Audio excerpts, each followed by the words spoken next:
old body, young soul. Tubuh boleh tua, tapi jiwa tetap muda.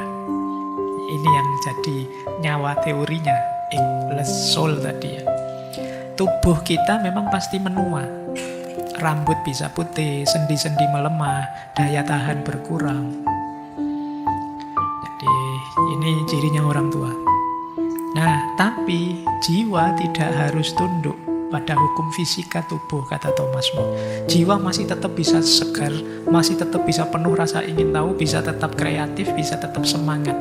Jiwa itu timeless. Jadi kita bisa usianya 70 tapi tetap semangatnya 20. Itu jiwa. Meskipun nanti ya dia dibatasi oleh fisiknya. Oleh karena itu, karena jiwa ini timeless, dia bisa semangat terus meskipun usia tua. Kalau ada orang memaknai tua berarti harus berhenti. Berhenti bermimpi, berhenti bermain, berhenti berkarya.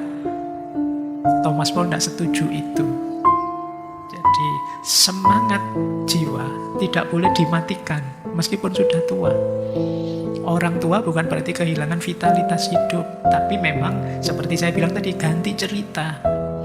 Mungkin kalau di usia muda pekerjaan-pekerjaan banyak yang mengandalkan tenaga, tapi di usia tua ganti sudah, bukan itu aktivitasnya, dan tetap bisa kreatif kok. Ya tidak harus angkat-angkat lagi, tidak harus dari jam 8 pagi sampai jam 4 sore. Tapi mungkin pekerjaan-pekerjaan lebih ringan, lebih santai, meskipun maknanya tetap dalam. Itulah kenapa old body, young soul. Jadi kata Thomas More, jangan terobsesi mengejar awet muda fisik. Jadi kalau begitu tua itu kan banyak orang yang terbalik. Dia fokus, waduh keriput ini, waduh rambut putih ini. Terus fokus ke situ, gimana ndak keriput lagi, gimana ndak putih, gimana tubuhnya jadi kuat seperti muda itu. Kata Thomas More, ini salah fokus. Fokusnya harusnya ke batinnya, ke jiwa. Gimana melayani jiwa yang masih vitalitasnya tinggi. Jadi masih punya semangat ini itu, mengejar ingin tahu, kreativitas, spiritualitas. Jadi kata Thomas More, fokuslah pada keeping the soul young, menjaga jiwa agar tetap muda. Jadi bukan pasrah dengan sudahlah saya tua, sudah tidak saatnya lagi untuk mikir ini, mikir itu, mimpi ini, mimpi itu, tidak begitu. Jiwa kita masih bisa, meskipun tetap harus bijaksana, milih aktivitas dan mimpi yang cocok dengan situasi. Jadi ini yang dia maksud dengan old body, young soul. Inilah kenapa terus jiwa disebut ageless, tidak mengenal usia. Lanjut lagi, isu kedua yang diangkat, melankoli. Orang tua itu biasanya cenderung melankolis. Teman-teman ingat ya, dulu kita pernah belajar tipe-tipe kepribadian. Ada sanguinis, ada flegmatis, ada 4 itu kan, salah satunya melankolis. Orang tua itu biasanya cenderung melankolis, lebih suka merenung, lebih pendiam, gampang sedih, gampang tersentuh, kadang-kadang murung. Kalian mungkin sering ya lihat si mbahmu itu sukanya diam di depan rumah, kayak nonton orang lewat, kayak nonton apa. Jadi beliau lebih melankolis. Nah, di Thomas More justru tidak masalah. Melankolis itu justru positif, karena dia bisa jadi jalan bahagianya orang tua. Jadi mulai agak introvert, mulai merasa saya ini sudah mulai berkurang dayaku, tidak pantas lagi ikut rame-rame. Ini jadi bahasanya Thomas More ini agak melankolis. Kalau masih melankolis tidak masalah kok, asal bukan depresi saja, kata Thomas More. Ada bedanya antara melankolis dan depresi. Kalau melankolis itu sedih tapi lembut, murung tapi dalam. Sementara kalau depresi itu ya penyakit jiwa, membuat jiwa hancur. Kalau depresi perlu penanganan klinis.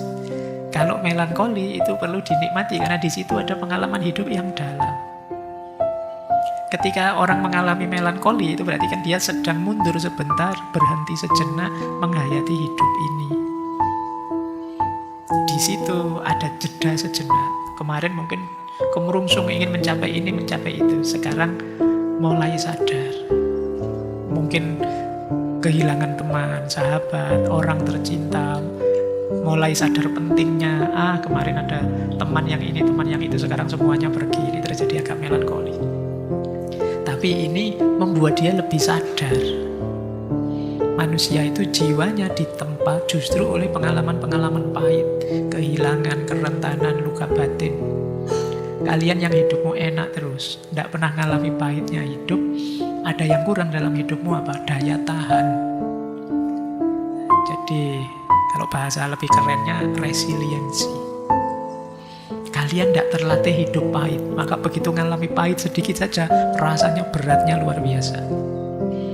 Itu kayak mahasiswa yang nilainya A terus, begitu dapat A minus itu bencana besar dalam hidupnya.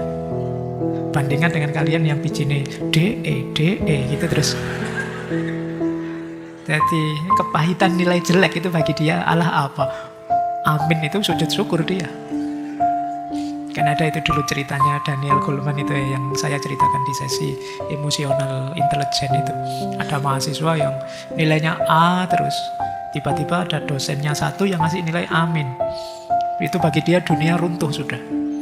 Terus dia pulang ke rumah, ngambil senjata, balik ke kampus, dosennya ditembak sampai tewas. Bayangkan itu. Kenapa? Dia tidak terlatih emosinya mengalami kepahitan hidup. Bahagialah kalian hidupmu yang sering pahit. Paling tidak kalian punya daya resiliensi yang tinggi. Karena kepahitan apa yang tidak saya alami, itu kamu lebih hebat dibandingkan mungkin temanmu yang enak terus nyaman terus hidupnya. Dari sisi ini loh ya, ketangguhan menghadapi situasi. Karena toh kita tidak tahu di depan situasi yang menghadang kita apa. Sekarang kalian bahagia misalnya uangmu banyak, sementara temanmu tidak punya uang. Tapi temanmu yang tidak punya uang itu lebih daya tahannya tinggi. Kalian tidak tahu di masa depan kalau tiba-tiba rekeningmu diblokir gimana. Kamu stres. Temenmu yang tidak punya uang blokir lah, rekeningku tidak ada isinya. Lebih tangguh menghadapi masalah. Oke ya, jadi itulah hidup. Pelajaran hidup itu seperti itu. Makanya kalau kata Konfusius itu pelajaran paling pahit itu dari pengalaman, tapi yang menguatkan. Oke, jadi melankoli itu penting sih, gunanya juga banyak. Jiwa manusia itu tumbuh dalam kehilangan, kerentanan, luka batin. Dengan mengalami situasi melankoli, terus hati jadi lebih siap, karena di situ orang merenungi hidupnya, menyadari situasinya. Dia bisa pada akhirnya menerima, ya hidup ini ya memang ada saatnya bersemangat muda, ada saatnya mulai lemah di usia tua.